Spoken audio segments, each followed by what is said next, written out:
আমাদের দেশের সরকার এবং কিছু গোষ্ঠী আমরা শুনি প্রায় যে মনে হয় তাদের কথাবার্তা কিংবা আওয়াজে চিৎকারে যে তারা খুবই ভারত বিরোধী, কিন্তু ভারতের আধিপত্য যে সমস্ত জায়গায় সেই সমস্ত জায়গা নিয়ে তাদের কোনো কথাবার্তা কিংবা কোনো উদ্যোগ কিংবা সিদ্ধান্ত দেখা যায় না। যেমন ধরেন রামপাল কয়লা ভিত্তিক বিদ্যুৎ কেন্দ্র, যেটা আমাদের সুন্দরবন শেষ করবে, আমাদের নদী নালা খাল বিলের যে প্রবাহ সেই প্রবাহকেও ক্ষতিগ্রস্ত করবে, সেটার বিরুদ্ধে আমরা সুনির্দিষ্টভাবে তাদের মুখ থেকে কোনো কথা শুনি না, সরকারের মুখ থেকেও শুনি না। তো ভারতের আধিপত্য তারা বিরোধী, ভারতের কর্তৃত্বের বিরোধী, কিন্তু ভারতের প্রকল্প অব্যাহত থাকবে, যে প্রকল্পটা আমাদের জন্য ক্ষতিকর সেটা অব্যাহত থাকবে, এটা তো হইতে পারে না।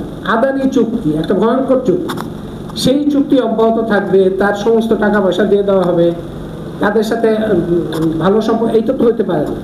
কিংবা আপনারা খেয়াল করলে দেখবেন, আপনারা হয়তো অনেকে নজরে নাও পড়তে পারেন, রূপপুর পারমাণবিক বিদ্যুৎ কেন্দ্র বলে একটা বিদ্যুৎ কেন্দ্র বাংলাদেশের জন্য কি ভয়াবহ ভবিষ্যৎ নিয়ে আসছে আমি জানি না। সেই ভয়াবহ ভবিষ্যতের মধ্যে আমরা রূপপুর দাঁড়াচ্ছে, অনেকে এটা গৌরবের বিষয় বলে মনে করেন। সেই রূপপুর ভয়াবহ পারমাণবিক বিদ্যুৎ কেন্দ্র ম্যানেজমেন্ট ব্যবস্থাপনার দায়িত্ব কিন্তু ভারতের। ওইটা কিন্তু 2015 সালের পরে ওইখানে ইনডেমনিটি দেওয়া হয়েছে যে ওই রূপপুর পারমাণবিক কেন্দ্রে যদি কোনো ক্ষতি হয় সেটার জন্য ওই প্রতিষ্ঠানের কর্মকর্তারা দায়ী থাকবে না।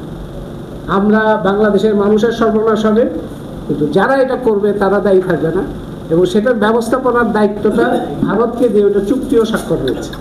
তার মানে ওটা রাশিয়ার প্রকল্প শুধু না, ওটা ভারতেরও প্রকল্প।